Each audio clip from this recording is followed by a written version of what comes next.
ناظرین، اس آئی لینڈ کو ہشیما کہا جاتا ہے جو جاپان کے شہر ناگاساکی سے 15 کلومیٹر دور ساؤتھ چائنا سی میں موجود ہے۔ کیونکہ اس آئی لینڈ کی شکل ایک بیٹل شپ جیسی ہے، اسی وجہ سے اس کو بیٹل شپ آئی لینڈ بھی کہا جاتا ہے۔ سمندر کے اس حصے میں قریب 500 ایسے آئی لینڈ ہیں جن میں کوئی آبادی نہیں، لیکن ہشیما کی کہانی ان سے کافی الگ ہے۔ دیکھا جائے تو دوسرے آئی لینڈ کافی ہرے بھرے ہیں، لیکن ہشیما آئی لینڈ سمندر سے ابھرا ہوا ایک بہت بڑا پتھر ہے جہاں پر پلانٹیشن نہ ہونے کے برابر ہے۔ ہشیما آئی لینڈ نے اپنے وقت میں جاپان کی اکنامی کو بوسٹ کرنے میں بہت بڑا رول پلے کیا تھا، اور اس کی سب سے خاص بات تھی کول مائننگ۔ پچھلے 150 سالوں کی ہسٹری میں اس آئی لینڈ کے قریب سمندر کے باٹم سے 1 کروڑ 65 لاکھ ٹن کوئلہ نکالا گیا تھا۔ اتنا زیادہ کوئلہ آج پورے انڈیا کو 1 مہینے تک اور پاکستان کو 10 مہینے تک الیکٹریسٹی پروڈیوس کر کے دے سکتا ہے۔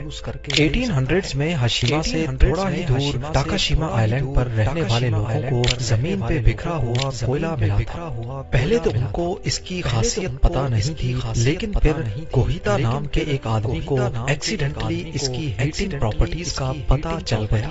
اس دن کے بعد سے ٹاکاشیما آئی لینڈ کے لوگوں نے زمین پر بکھرے ہوئے کوئلے کو اکٹھا کرنا شروع کر دیا، جس سے وہ اپنے گھروں کو گرم رکھتے تھے۔ دیکھتے ہی دیکھتے 1850 میں ناگاساکی ایک انٹرنیشنل شپنگ پورٹ بن چکا تھا۔ امریکہ اور چائنا کے درمیان یہ ایک اسٹاپ اوور پورٹ تھا جہاں پر انٹرنیشنل کارگو سیلنگ شپس رکتی تھی۔ ویسٹرن کنٹریز یعنی گریٹ برٹن اور یو ایس اے اپنی سیلنگ شپس کو اسٹیم انجن سے ریپلیس کر رہے تھے، جن کو چلانے کے لیے ایک ہی چیز کی ضرورت تھی اور وہ تھا کوئلہ۔ جب وہ شپس ناگاساکی پورٹ پر آ کر رکتی تھی تو ان کو ری فیولنگ کے لیے کوئلے کی ضرورت پڑتی تھی، اور یہ کوئلہ ناگاساکی سے تھوڑا ہی دور ٹاکاشیما آئی لینڈ پر بکھرا ہوا تھا۔ جب کوئلے کی ڈیمانڈ بڑھتی گئی تو اب آئی لینڈ کے لوگ اس کو بیچنے کے لیے زمین سے نکالنے لگے۔ دیکھتے ہی دیکھتے ٹاکاشیما کے سرفیس پر سے کوئلہ ختم ہو گیا۔ تبھی انہوں نے آس پاس کے آئی لینڈز کا رخ کیا، جس میں ہشیما واحد ایسا آئی لینڈ تھا جس میں کافی زیادہ کوئلہ تھا۔ اس وقت کوئلے کو نکالنے کے لیے اولڈ اسکول طریقے استعمال کیے جاتے تھے، جس میں زیادہ تر ہاتھوں کا استعمال ہوتا تھا۔ اب بڑھتی ہوئی کول ڈیمانڈز کو پورا کرنے کے لیے ہاتھوں کا استعمال ناکافی تھا، اسی لیے 19th سینچری میں مٹسوبشی نے ہشیما آئی لینڈ خرید لیا۔ اس وقت مٹسوبشی ایک شپنگ کمپنی تھی جس نے ہشیما آئی لینڈ پر پراپر کول مائننگ اسٹارٹ کرنے کا فیصلہ کیا۔ مٹسوبشی نے یہاں ورکرز کے لیے گھر بنائے اور پورے آئی لینڈ کو سمندری لہروں سے بچانے کے لیے ایک سی وال بھی بنائی۔ یہی وجہ ہے کہ آج یہ آئی لینڈ ایک شپ کی شکل جیسا دکھتا ہے۔ 1916 میں یہاں 3000 ورکرز رہتے تھے جو سال میں 150 ٹن کوئلہ زمین سے نکالتے تھے۔ ہشیما آئی لینڈ کے چھوٹے سائز کی وجہ سے یہاں رہنے کی جگہ کافی کم تھی، لہٰذا مٹسوبشی نے یہاں کانکریٹ ریزیڈینشل کمپلیکس بنایا تاکہ زیادہ سے زیادہ ورکرز یہاں اپنی فیملیز کے ساتھ رہ سکیں۔ یہ اس وقت جاپان کی سب سے بڑی کانکریٹ بلڈنگ ہوا کرتی تھی، لیکن یہ پھر بھی ورکرز کے رہنے کے لیے کافی چھوٹی تھی۔ اس کے بعد ہشیما آئی لینڈ پر ورکرز کی تعداد بڑھتی گئی اور مٹسوبشی یہاں نئے کمپلیکس بھی بناتا چلا گیا۔ اس کے ساتھ ساتھ ورکرز کے بچوں کے اسکولز اور انٹرٹینمنٹ سینٹرز بھی بنائے گئے۔ 1941 میں ہشیما آئی لینڈ پہ کوئلے کی پروڈکشن سالانہ 4,10,000 ٹن تک جا پہنچی، جو کہ دن بدن بڑھتی جا رہی تھی۔ 1959 میں آئی لینڈ کی ٹوٹل پاپولیشن 5,200 تھی۔ اب دیکھا جائے تو آئی لینڈ کا ٹوٹل ایریا ہی 15.5 ایکڑ ہے۔ اگر ہم سمپل میتھ کریں تو 1 ایکڑ میں یہاں 335 لوگ رہتے تھے۔ اتنی گھنی آبادی آج تک دنیا کے کسی بھی ملک میں نہیں پائی گئی۔ اس کا اندازہ آپ اس بات سے لگا لیں کہ چائنا جہاں کی پاپولیشن ڈینسٹی آج 84 پیپل پر ایکڑ ہے، اس کے حساب سے ہشیما میں اس وقت 335 لوگ 1 ایکڑ میں رہتے تھے۔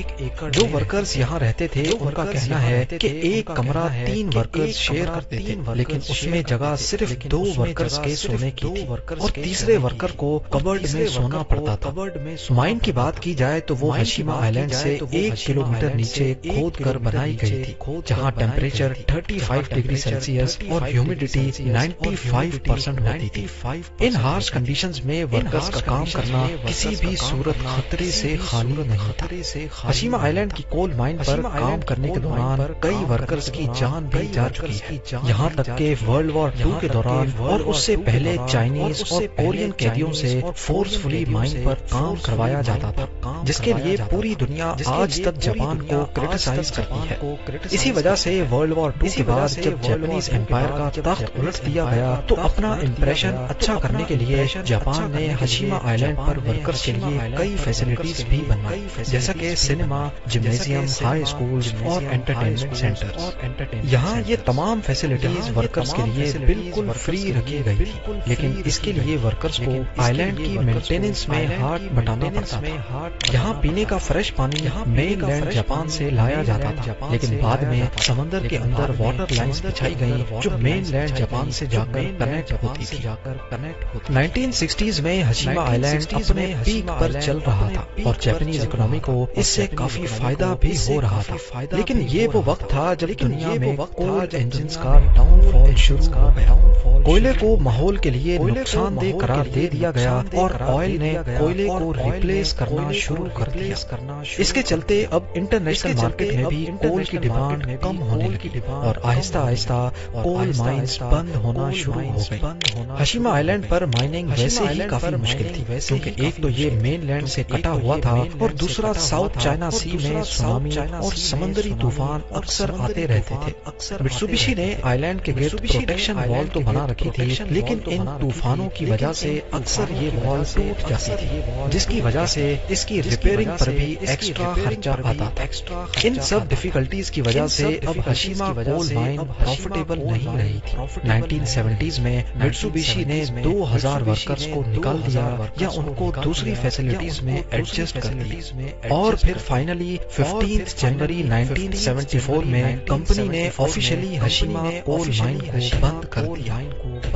بنا جاب اور روزگار کے ہزاروں ورکرز نے راتوں رات ہشیما آئلینڈ کو چھوڑ دیا۔ ہشیما آئلینڈ کی ہسٹری میں انسانوں کی پوری ایک نسل یہاں بڑی ہوئی تھی، لیکن وہ ساری یادیں ان کو یہیں چھوڑ کر جانا پڑا۔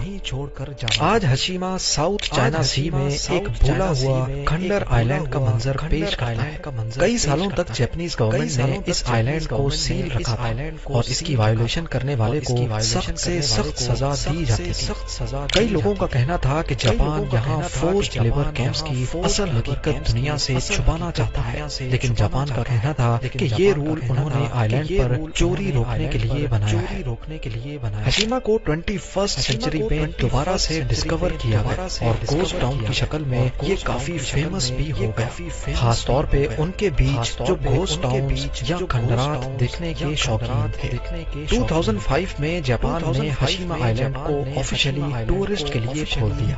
آفیشلز نے کئی بار یہاں بلڈنگز کی ریپیئر کی کوشش کی، لیکن کیونکہ ان کا ری انفورسڈ کانکریٹ کافی گل سڑ چکا ہے اور ہارش ویدر کنڈیشنز کی وجہ سے یہ کام کرنا پاسبل نہیں ہے۔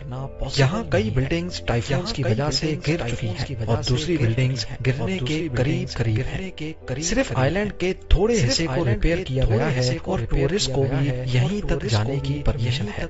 اس گھوسٹ ٹاؤن کی لوکیشن فلم میکرز کو بھی کافی اٹریکٹ کرتی ہے۔